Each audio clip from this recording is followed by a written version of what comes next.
back to All Bites Matter. Today we're going to be talking about front mount graphs and all the forward facing sonars and how I have mine hooked up and powered to make myself feel like I have the best clear image with the least amount of problems with interference, freezing, or anything like that with my graph in the front. But on that, did you guys see, anybody that's with Humminbird or follows Humminbird, they announced on December 9th they're going to come out with 2 exciting announcements done by Mark Zona. So if you guys are around or you get the emails or anything like that, you tune in on their website and watch that. I believe it will be in the afternoon, and I have a guess of what's going to be coming out. I have another video I'll link down below that you guys can check out on some information that I found that might be what they are coming out with, and will be super awesome for everybody that has been waiting for something good to happen for the forward-facing kind of stuff. Anyways, let's get into it. So, talking about my front mount graph and my forward-facing sonar, and also my down scan, side scan, 2D transducers up front here. My setup is I have a Helix Gen 3 10-inch only. I have Mega Live, one of the first ones that came out. I think I got it when it was 3 weeks after they announced it. I was lucky enough that I found one, even though a lot of people had a hard time finding one, but I did get one. And then I do have my side imaging up here with down scan 2D mounted to the bottom of my trolling motor. We'll get more into that here in a second. To kind of dig into this a little bit more, I have 2 custom-made 16-volt batteries running this graph and this transducer and the other transducer. Solely this unit up front. Nothing else is on that power. Anything else, it's on its own power. I also, to minimize, I like to think as the KISS, keep it simple, stupid. So I try to minimize everything I have up here in the front for clutter, also interference. So for the down scan, or not the down scan, sorry, the Mega Live, you can put a switch in obviously to kill the power just for that. I did not do that. What I do is I just unplug it right here through the power cord. I'm trying to keep, putting a switch in line. I want to make sure there was no interference. And plus, it takes me 2 seconds to unscrew it right here. And I have to unplug my trolling motor anyways for when I'm charging to make sure that I don't cause any damage. It's just super simple. So, hasn't bothered me. I figured if it did bother me, I'd end up putting a switch up here in my custom mount that I made up here. Other than that, works easy. This graph is also ran off that power. The power runs down inside here, as you guys can see, and then I have power running down the opposite side of the boat. Doesn't mean that it did anything. I just wanted to do it for my own self to see how it would work and see if it even mattered. And plus, it was way easier. It took me like 30 seconds to run it through there. I went to the rod locker and shoot, and then to the back, and it was done. I didn't have to try to funnel it through all the other wires that were on this side. Super easy. So that was part of it. It was like, dang. I also do not have this on a network. It is not networked to anything. It is solely by itself. I do have a network set up in here. It's custom. I'll talk about that in possibly another video. Like the hub is a custom-made hub, all that. So we'll dig into that in another video though. Today we'll focus on this. I've had 0 issues really with this. I had 1 issue that happened, and I would have to say it was not with anything here, the units, anything like that. There's just one day it wouldn't find the Mega Live, so I instantly hit on the app for Humminbird. I called for help. They answered, picked right up. So we did a bunch of troubleshooting right there on the water, which was great. Instantly got a hold of somebody, and literally the last thing we checked, I got the plug a little off and pushed it in there, and I folded over one of the prongs inside the dongle, and that was the problem. and it took forever for us to find it. And when I did, I was like, well, I figured it out. And the lady on the phone was like, uh-oh, what is it? And then, I told her, and we both kind of laughed. And obviously I tried to bend it back, but they're so brittle it snapped off. So luckily I got back home later and I had a spare dongle, put it in, no problems. But I'll bring you around. We'll take a look at these transducers, see what you guys think. All right, guys, here's my transducer setup. So I have the Mega Live on the factory mount on the shaft of a 60-inch Ultrex. I have it a couple inches above there, straightened out, and just past here. Everything works good.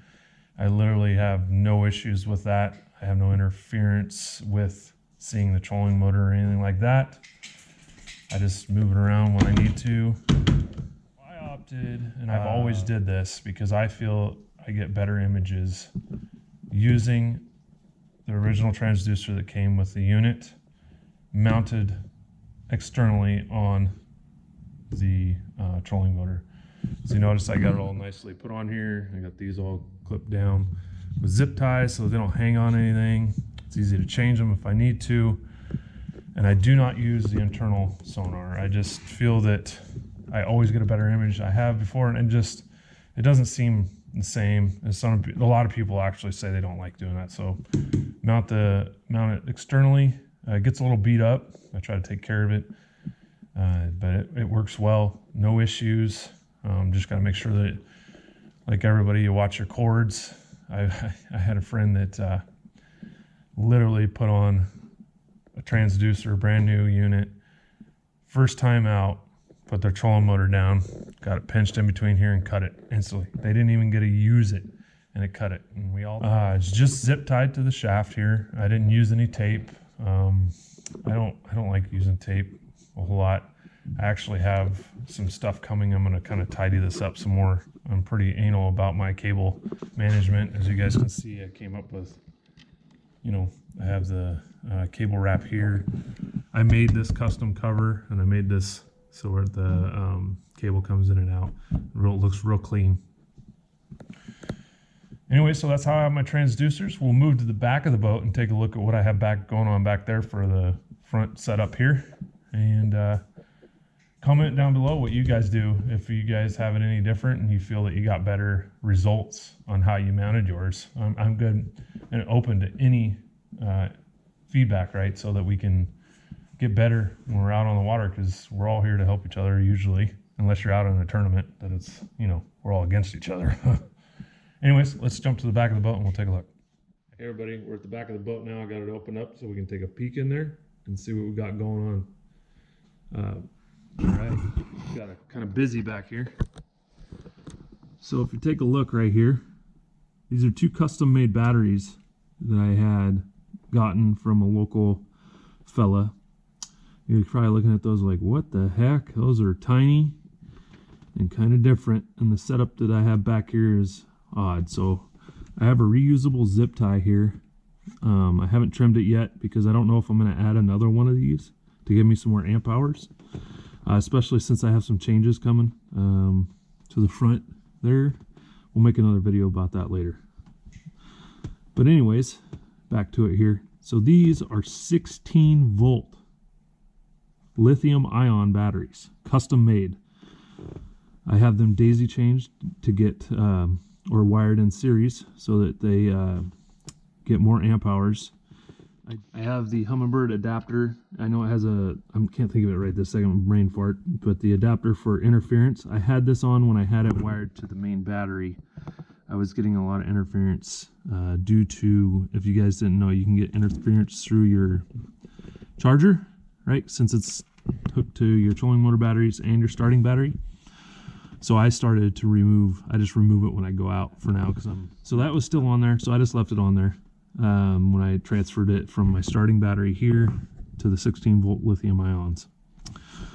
So that's how I have it. And then I have the wire. It goes back and around and it runs up the passenger side of the boat all the way up to the unit up front and the Mega Live. So that's pretty much it for this in here. Now we'll pop up here and we'll take a look at the charger. All right, everybody. when I got those batteries, I was talking to the guy that made them, and I asked him, hey, what battery charger should I use on these? And I just did this as a trial because I noticed when I got the new show on the back of my boat at the beginning of the year, and it charges at a higher voltage, and my graphs super cleared up with the higher voltage as I'm running. So I was like, dang it, I want to try, I had been hearing that 16 volt, conversions for running your graphs, especially your front facing sonars and stuff, was really helping. So this guy hooked me up. I got those so cheap, and it was worth a try. I couldn't help myself. So I got those, and he sent me a link on Amazon for this battery charger here, and I'll see if I can find it, and I'll link it down below. But it'll charge 6 volt, 8 volt, 12 volt, 24 volt, 16 volt, 14 volt lithium batteries, and I think it'll even charge regular batteries. It is not a name brand, I would say that, but it does a great job charging this back up. I'll link it down below. This was just a trial, like I said, so I didn't make everything permanent, and later I do have a better battery charger setup that I'm going to do, but I want to trial this for a bit. I don't like going and just all in, dive in, buy everything, all expensive stuff, really nice stuff, get it all in there nice and neat, and then it doesn't work how I really want. And then, it's a waste of my time and money. So it takes some time. Just do a quick, easy, cheap charger. Those batteries are actually awesome. And then trial it for a while, and then I'll make a more permanent setup. Let me know what you guys do. Have you guys upped the voltage on your forward-facing sonar in the front of the boats? Have you isolated your units to where you're only running one on certain setup or anything like that? And I'd be curious to hear what your guys' setups are and how it's working. Or if this is going to help you out, maybe you guys will try this. I just wanted to put it out there because it's different. I haven't seen anybody else do it how I've did it for the 16 volt little batteries like that. If you guys are interested about those batteries, you can give me a message or leave a comment down below, and I might be able to get you hooked up with the individual, and they can get you batteries. But I think for those two batteries, I paid $50, maybe. Let's say $50 to $70, and that's super cheap. Those last me all day. Those two little batteries at 16 volts. At the end of the day, when I get off the water, they're probably down to 14 and a half, depending on what I'm doing. If I'm doing a lot of running around, obviously I ain't using the front graph and the forward-facing sonar. So you might be able to, if you're running a bunch of graphs, obviously you're going to have to do something different. This is just for my Helix 10, the Mega Live, and the down imaging and side imaging transducer. That's all that runs on this. That's it. When you're doing setups like this, make sure to take a look. And so on your amp hours, just to kind of touch on that a little bit. So if you have a 10 amp hour battery and you have, let's say this is your unit and it draws 1 amp, that means it'll draw 1 amp per hour. So that 10 amp hour battery will last you 10 hours on 1 amp. So this will be drawing 1 amp from that battery. So on my graph up front, the Helix, I believe, the Helix 10 draws 1.7 amps per hour. And the Mega Live, I want to say is like 1 amp or 1.2. It's right around there, I think. Maybe a little bit more. Don't quote me on that. I'll probably adjust it and put it down here in the video. But with that, those two and the two batteries that I have right there, it lasts me all day. No issues. So remember that when you're doing battery setups. You got to match your batteries to for the power draw that you have. So the amps. So the amps are what you're using. And you can look that stuff up on Google super fast, or you can look it up in your manuals. It'll tell you what amps that the equipment that you're hooking up draw. But I usually just Google it because it's super fast. All right, well, that's what I have today. Don't forget, Hummingbird's coming out with an announcement on December 9th in the afternoon. And take a look. I don't know what time it's gonna be for East Coast, West Coast. I'm on the West Coast. And hopefully some great news. I know it's gonna be. And make sure to comment down below what you have set up and how it works. I've used all different forward-facing sonars. I have all Humminbirds, so I went with the Mega Live and my own setup that I've done. Didn't copy anybody. I just kind of ran with what I thought might work well. So let us know what you got. We'll see you on the next video.